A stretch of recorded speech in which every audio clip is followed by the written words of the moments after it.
Welcome back আর mini blog. আজকে 31 December, তো বাড়িতে একটু পিকনিকের আয়োজন করা হয়েছে। তো এখানে দেখো আমাদের বক্সও চলে এসছে, এখন রান্নাবান্নার কিছু আয়োজন হচ্ছে। দেখো সব বন্ধুগণও রেডি হয়ে গেছে। তো আজকে একটি ছোটোখাটো প্ল্যান আছে, বাড়িতে ফ্রাইড রাইস আর চিকেন কষা করা হবে। তো দেখো এখানে রান্নাও রেডি হয়ে গেছে, সব কিছু রান্না কমপ্লিট হচ্ছে। এখন চিকেনটা একটু কষানো হচ্ছে। দেখো রান্নাও হয়ে গেছে, এখন ফ্রাইড রাইসটাও হয়ে গেছে। তারপরে একটু চাটনিটা হুট করে প্ল্যান হলো, তো সেই চাটনিটাও কমপ্লিট হয়ে গেল।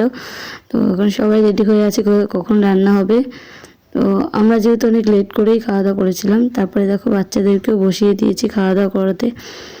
বাচ্চাদেরকে দিয়ে তারপরে একটু নাচ গান হলো, এরা দুজন নাচছিল, সেটা দেখে খুবই হাসি পেয়েছে। তারপরে নিজেরাও একটু গুছিয়ে সব কিছু সবাইকে খাইয়ে দাইয়ে নিজেরাও খেতে বসে গেলাম। তো এখানে খেতে বসেও একটু হাসাহাসি হচ্ছিলো, সবাই এক জায়গায় থাকলে আর কি যেটা হয়। তো আমি একটু খেয়ে দিয়ে নিলাম। নতুন বছরে সবাই ভালো দেখো। তো আজকে ভিডিওটা এই অবধি, ভালো লাগলে একটা লাইক করো আর সাবস্ক্রাইব করতে একদম ভুলো না। টাটা।